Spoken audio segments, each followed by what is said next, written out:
ಸಂವಿಧಾನ ವಿರೋಧಿ ಅಮಿತ್ ಶಾಗೆ ಸಂವಿಧಾನ ವಿರೋಧಿ ಅಮಿತ್ ಶಾಗೆ ಕೇಂದ್ರ ಸರ್ಕಾರಕ್ಕೆ ಕೇಂದ್ರ ಸರ್ಕಾರಕ್ಕೆ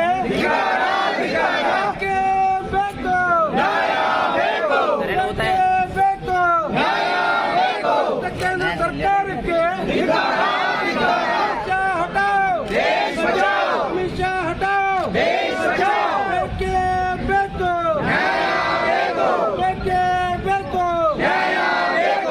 केंद्र सरकार के केंद्र सरकार के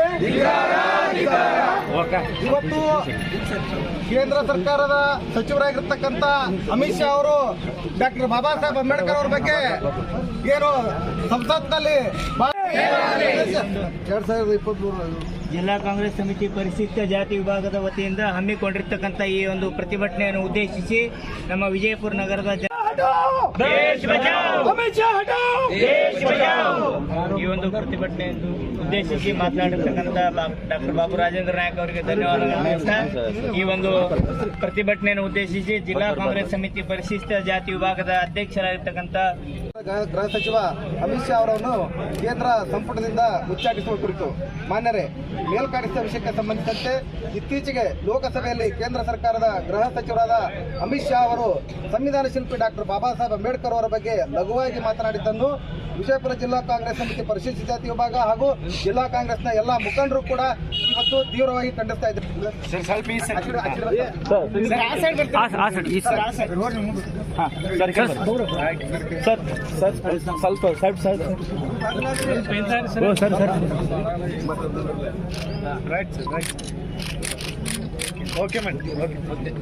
ಮುಸ್ಲಿಂ ಸಾಹೇಬರಿಗೆ ಧನ್ಯವಾದಗಳನ್ನು ಹೇಳಿ ಈ ಒಂದು ಪ್ರತಿಭಟನೆಯನ್ನು ಉದ್ದೇಶಿಸಿ ನಾಗರ ಮತಕ್ಷೇತ್ರದ ನಾಯಕರಾಗಿರ್ತಕ್ಕಂಥ ಡಾಕ್ಟರ್ ಬಾಬು ರಾಜೇಂದ್ರ ನಾಯಕ್ ಅವರು ಮಾತಾಡಬೇಕಂತ ಕೇಳ್ಕೊತಾ ಇದ್ದೀವಿ. ಇಂದು ದೇಶದಲ್ಲಿ ಕಾಂಗ್ರೆಸ್ ಪಕ್ಷ ದೇಶಾದ್ಯಂತ ಕೇಂದ್ರ ಗೃಹ ಸಚಿವ ಅಮಿತ್ ಶಾ ಅವರು ಈ ದೇಶದ ಸಂವಿಧಾನ ಶಿಲ್ಪಿ ಪಿತಾಮಹ ಪ್ರಜಾಪ್ರಭುತ್ವದ ವ್ಯವಸ್ಥೆಗೆ ತಳಹದಿಯನ್ನು ಹಾಕಿಕೊಟ್ಟಂತ ಡಾಕ್ಟರ್ ಬಾಬಾ ಸಾಹೇಬ್ ಅಂಬೇಡ್ಕರ್ ಕುರಿತು ಅವಹೇಳನಕಾರಿ ಮಾತನಾಡಿರುವುದನ್ನು ಖಂಡಿಸಿ ದೇಶಾದ್ಯಂತ ನಾವು ಪ್ರತಿಭಟನೆ ಮಾಡ್ತಾ ಇದ್ದೇವೆ.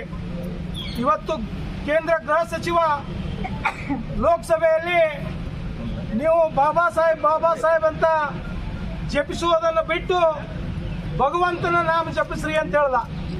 ಇವತ್ತು ಈ ದೇಶದ ಬಹುಸಂಖ್ಯಾತ ಜನರಿಗೆ ಡಾಕ್ಟರ್ ಬಾಬಾ ಸಾಹೇಬ್ರೇ ಭಗವಂತರು ಅಂತ ಭಗವಂತನನ್ನ ನೆನೆಸ್ತಕ್ಕಂಥದ್ದು ಈ ದೇಶದ ಪ್ರತಿಯೊಬ್ಬ ಪ್ರಜೆಯ ಕರ್ತವ್ಯ.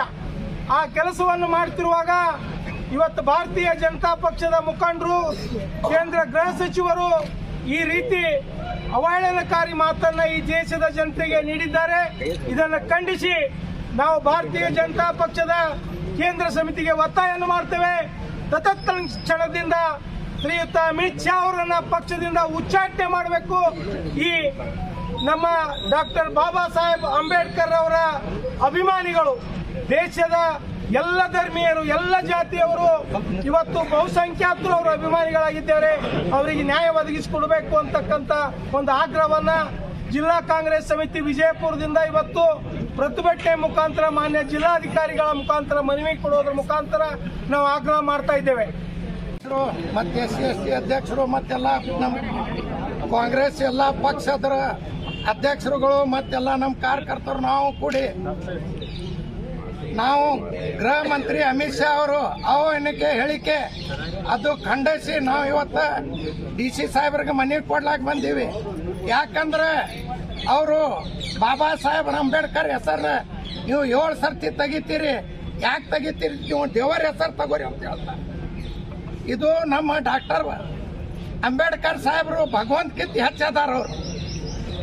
ಅವರು ಸಂವಿಧಾನ ಬರ್ದಾರೆ, ಈ ಎಲ್ಲ ಜಾತಿಗೆ ಅನುಕೂಲ ಆಗಲಿ ಅಂತ ಸಂವಿಧಾನ ಬರ್ದಾರ. ಅವ್ರಿಗೆ ಹಿಂಗೆ ಅವಕನ್ನ ಹೇಳೋದು ತಪ್ಪ. ಇವರು ರಾಜೀನಾಮೆ ಕೊಡಬೇಕು ಗೃಹ ಮಂತ್ರಿ ಅವರು. ಇಲ್ಲಿಕಂದ್ರೆ ದೇಶಾಂತದಲ್ಲಿ ಎಲ್ಲರೂ ಹೋರಾಟ ಮಾಡ್ತಾವ್ರು, ಹೋರಾಟ ಮಾಡ್ತೈತಿ. ನೀವು ದೇಶ ಮುಂದೆ ಕ್ಷಮಾ ಕೇಳಬೇಕು. ಬಿಜೆಪಿಲಿಂದ ಫಸ್ಟ್ ನೀವು ರಾಜೀನಾಮೆ ಕೊಡಬೇಕು ನಿಮ್ಮ ಸಚಿವ ಸ್ಥಾನದಿಂದ. ಇದು ಬಿಜೆಪಿ ಅವರು ಹಿಂದೂ ಮುಸಲ್ಮಾನ್ ಮಾಡ್ಕೊತೀಗ ಸಂವಿಧಾನ ಬರ್ದವ್ರು ಅಂಬೇಡ್ಕರ್ ಸಾಹೇಬ್ರಿಗೆ ಅವಮಾನ ಮಾಡ್ಲಾಕತ್ತ. ಅವಮಾನ ಮಾಡೋದಷ್ಟೇ ಇಲ್ಲ, ಅವ್ರು ಹೇಳ್ತಾರೆ ನೀವು ಅವ್ರದ್ದು ಯಾಕೆ ಹೆಸರು ತಗೋತೀರಂತ. ನಿಮ್ಗೆ ಇದನ್ನೂ ಗೊತ್ತಿಲ್ಲ. ಸಂವಿಧಾನ ಬರ್ದವ್ರು ಅವ್ರು ಅದಾರ, ಅವ್ರ ಬರ್ದಿರ ಸಂವಿಧಾನದೊಳಗೆ ನೀವು ಮಂತ್ರಿ ಆಗಿರಿ, ಮಿನಿಸ್ಟರ್ ಆಗಿರಿ, EM ಆಗಿರಿ. ಅವ್ರು ನಿಮ್ಗೆ ಇಷ್ಟು ಗೊತ್ತಿಲ್ಲ. ಅವ್ರ ಹೆಸರು ಹೇಳಕ್ಕ ನೀವು ಏನೋ ಮಾಡ್ರಿ, ರಾಜೀನಾಮೆ ಕೊಡ್ರಿ, ಇಲ್ಲಿಕಂದ್ರೆ ನೀವು ಎಲ್ಲ ದೇಶ ಮುಂದೆ ಕ್ಷಮಾ ಕೇಳ್ರಿ. ಆತ್ಮೀಯ ಬಂಧುಗಳೇ, ಇಂದು ಭಾರತೀಯ ರಾಷ್ಟ್ರೀಯ ಕಾಂಗ್ರೆಸ್ ಪಕ್ಷದ ವತಿಯಿಂದ ಪ್ರತಿಭಟನೆಯನ್ನ ನಮ್ಮ ಜಿಲ್ಲೆಯ ಅಧ್ಯಕ್ಷರು ಸನ್ಮಾನ ಶ್ರೀ ಮಲ್ಲಿಕಾರ್ಜುನ ಲೋಣಿಯವರ ನೇತೃತ್ವದಲ್ಲಿ, ನಾಯಕರಂತಹ ಮುಷರಫ್ ನೇತೃತ್ವದಲ್ಲಿ, SC/ST ಘಟಕ ಅಧ್ಯಕ್ಷರಂತಹ ಗಬ್ಬೇವಾಡಿಯವರ ನೇತೃತ್ವದಲ್ಲಿ, ಸಮಸ್ತ ಮುಖಂಡ ನೇತೃತ್ವದಲ್ಲಿ ಇವತ್ತು ಪ್ರತಿಭಟನೆ ಮಾಡ್ತಾ ಇದ್ದೇವೆ. ತಮಗೆಲ್ಲ ಗೊತ್ತು, ಇವತ್ತಿನ ಕಾಲಘಟ್ಟದಲ್ಲಿ ಇಡೀ ಜಗತ್ತೇ ಬಾಬಾ ಸಾಹೇಬ್ ಅಂಬೇಡ್ಕರ್ ಅವರನ್ನ ವಿಶ್ವ ನಾಯಕ, ವಿಶ್ವ ಮಾನವ ಅಂತ ಒಪ್ಕೊಂಡಂತಹ ಕಾಲಘಟ್ಟದಲ್ಲಿ ಮೊನ್ನೆಯ ದಿನ ಈ ದೇಶದ ಗೃಹ ಸಚಿವರು ಸಂವಿಧಾನದ ಪ್ರದತ್ತವಾದ ಅಧಿಕಾರದಲ್ಲಿದ್ದವರು, ಬಾಬಾ ಸಾಹೇಬ್ ಅಂಬೇಡ್ಕರ್ ಕೊಟ್ಟಂತಹ ಭಿಕ್ಷೆಯಲ್ಲಿ ಅಧಿಕಾರ ನಡೆಸ್ತಾ ಇರುವಂತವರು ಅಮಿತ್ ಶಾ ಅವರು ಮಾತಾಡ್ತಾರೆ, ಅಂಬೇಡ್ಕರ್ ಒಂದು ಪ್ಯಾಷನ್ ಆಗಿದೆ ಅಂತ. ಹೌದಪ್ಪ, ನಾವು ಪ್ಯಾಷನ್ ಆಗಿದೆ. ಯಾಕಂದ್ರೆ ಅಂಬೇಡ್ಕರ್ ಅಂದ್ರೆ ನಮ್ಮ ಜೀವನ, ಅಂಬೇಡ್ಕರ್ ನಮ್ಮ ರಕ್ತ, ಅಂಬೇಡ್ಕರ್ ನಮ್ಮ ಜೀವನ, ನಮ್ಮ ಜೀವ, ಅಂಬೇಡ್ಕರ್ ನಮ್ಮ ಬದುಕು, ನಮ್ಮ ಬಾಳು. ಅಂಬೇಡ್ಕರ್ ಏಳಲ್ಲ, ಜೀವನ ಬತ್ತ ಲಕ್ಷ ನಾವು ಅವರ ಹೆಸರನ್ನ ಪಠಣ ಮಾಡ್ತೇವೆ. ನಿನಗೇನಪ್ಪ ನೋವು? ಇವತ್ತು ಬಾಬಾ ಸಾಹೇಬ್ ಅಂಬೇಡ್ಕರ್ ಹಾಕಿಕೊಟ್ಟಂತಹ ಸಂವಿಧಾನದ ಅಡಿಯಲ್ಲಿ ನಾವೆಲ್ಲ ಬದುಕ್ತಾ ಇದ್ದೇವೆ, ನೀವು ಮರಿಬಾರ್ದು. ಒಂದು ವೇಳೆ ನೀವು ಅಂದ್ಕೊಂಡಂತಹ ಸಂವಿಧಾನವನ್ನು ನೀವು ಬಯಸಿದ್ದಾದ್ರೆ ನಿಮ್ಮ ಪ್ರಧಾನಮಂತ್ರಿ ಕೂಡ ಪ್ರಧಾನಮಂತ್ರಿ ಜಾಗದಲ್ಲಿ ಕೂರ್ತಿದ್ದಿಲ್ಲ ಅನ್ನೋದನ್ನ ತಾವು ಮನಗೊಂಡ್ಬೇಕಾಗ್ತದೆ, ಅರ್ಥ ಮಾಡ್ಕೋಬೇಕಾಗಿದೆ, ಅರ್ಥೈಸ್ಕೋಬೇಕಾಗಿದೆ. ಸುಖ ಸುಮ್ಮನೆ ದಲಿತರ ಮೇಲೆ ಪ್ರೀತಿ ತೋರಿಸುವಂತಹ ಮೊಸಳೆ ಕಣ್ಣೀರು ನಮಗೆ ಬೇಕಾಗಿಲ್ಲ, ನಿಮ್ಮ ದಯಾಭಿಕ್ಷೆ ಬೇಕಾಗಿಲ್ಲ. ಬಾಬಾ ಸಾಹೇಬ್ ಅಂದ್ರೆ ನಮ್ಮ ಹಕ್ಕು, ಸಂವಿಧಾನ ಅಂದ್ರೆ ನಮ್ಮ ಹಕ್ಕು, ಅದ್ರ ಮೇಲೆ ಬದುಕ್ತಾ ಇದ್ದೇವೆ. ನೀವು ಬದುಕೋದನ್ನ ಕಲೀರಿ ಅಂತ ಹೇಳಕ್ಕೆ ನಾವು ಇವತ್ತು ಪ್ರತಿಭಟನೆ ಮಾಡ್ತಾ ಇದ್ದೇವೆ. ನಿಮ್ಮ ಹುನ್ನಾರ ನಮಗೆ ಗೊತ್ತು, ಸಂವಿಧಾನ ಅಡಿಯಲ್ಲಿ ಬದುಕ್ತಾ ಇರೋ ನೀವು, ಬಾಬಾ ಸಾಹೇಬ್ ಕೊಟ್ಟಂತಹ ಭಿಕ್ಷೆಯಲ್ಲಿ ನೀವು ಬದುಕ್ತಾ ಇರೋ ನೀವು. ಇವತ್ತು ಬಾಬಾ ಸಾಹೇಬರ ಹೆಸರಂತೆ ಅದಕ್ಕೆ ಪ್ಯಾಷನ್ ಐತಿರಲ್ಲ, ಹೌದು, ಅದು ಪ್ಯಾಷನ್ ಹೌದು, ಫ್ಯಾಷನ್ ಹೌದು ಅಂತ ಹೇಳಕ್ಕೆ ಇಚ್ಛೆ ಪಡ್ತೇನೆ. ಅಷ್ಟೊಂದು ಹಗುರವಾಗಿ ಮಾತಾಡಬೇಡಿ, ಬಾಬಾ ಸಾಹೇಬರ ಬಗ್ಗೆ ಅಷ್ಟೊಂದು ಹಗುರವಾಗಿ ಮಾತಾಡಬೇಡಿ. ಇನ್ನು ಮೇಲೆ ಏನಾದ್ರು ಮಾತಾಡಿದ್ರೆ ನಮ್ಮ ದಲಿತ ಹುಲಿಗಳು ಅಟ್ಟ ಆಡಿಸ್ಕೊಂಡು ಬೇಟೆ ಆಡಬೇಕಾಗ್ತದೆ. ಎಚ್ಚರಿಕೆ ಕೊಡಕ್ಕೆ ಇಚ್ಛೆ ಪಡ್ತೇವೆ. ಬಾಬಾ ಸಾಹೇಬ್ ಅಂಬೇಡ್ಕರ್ ಅವರಿಗೆ, ಬಾಬಾ ಸಾಹೇಬ್ ಅಂಬೇಡ್ಕರ್ ಅವರಿಗೆ ಏನೇ ತಿಳ್ಕೊಂಡಿದ್ರೆ, ಈ ನೆಲದ, ಈ ಜನದ ಮಕ್ಕಳು ನಾವು, ಈ ನೆಲದಿಂದ ಹುಟ್ಟಿದವರು ನಾವು, ಬೇರೆಯಿಂದ ಬಂದಂತಹ ವಲಸಿಗರು ನಾವಲ್ಲ. ಈ ಭೂಮಿ ಮೇಲೆ ನಮ್ಮ ಹಕ್ಕಿದೆ, ಈ ನೆಲದ ಒಡೆಯರು ನಾವು. ಸಂವಿಧಾನ ನಮ್ಮದು, ಬಾಬಾ ಸಾಹೇಬರು ನಮ್ಮವರು. ಇದು ನೀವು ಅರ್ಥ ಮಾಡ್ಕೊಳ್ಳಿ. ಸುಖ ಸುಮ್ಮನೆ ಇನ್ನೊಂದು ಬಾರಿ ಬಾಬಾ ಸಾಹೇಬರ ಬಗ್ಗೆ ಅವಹೇಳನಕಾರಿ ಮಾತನ್ನ ಮಾತಾಡಿದ್ದೆ ಆದ್ರೆ, ಹಗುರವಾಗಿ ಮಾತಾಡಿದ್ದೆ ಆದ್ರೆ ಆಗುವಂತಹ ಪರಿಣಾಮಕ್ಕೆ ಅದಕ್ಕೆ ನೀವೇ ಜವಾಬ್ದಾರಿದಂತಹ ಸಮಸ್ತ ದೇಶವಾಸಿಗಳು, ಸಮಸ್ತ ದಲಿತರ ಪರವಾಗಿ, ಹಿಂದುಳಿದರ ಪರವಾಗಿ, ಅಲ್ಪಸಂಖ್ಯಾತರ ಪರವಾಗಿ ನಿಮಗೆ ಎಚ್ಚರಿಕೆ ಕೊಡಕ್ಕೆ ಇಚ್ಛೆ ಪಡ್ತೇನೆ. ಸಾಕು ನಿಮ್ಮ ಬೂಟಾಟಿಕೆ, ಬಂಡಾಟ. ಇಷ್ಟು ದಿನ ಬೇರೆ ಬೇರೆ ಧರ್ಮಗಳಿಗೆ ಬೆಂಕಿ ಹಚ್ಚಿ ಸಾಕಾಯ್ತು. ದಲಿತರು ಇವತ್ತು ಒಗ್ಗೂಡ್ತಾ ಇದ್ದಾರೆ, ದಲಿತ ಶಕ್ತಿ ಹೆಚ್ಚಾಗ್ತಾ ಇದೆ.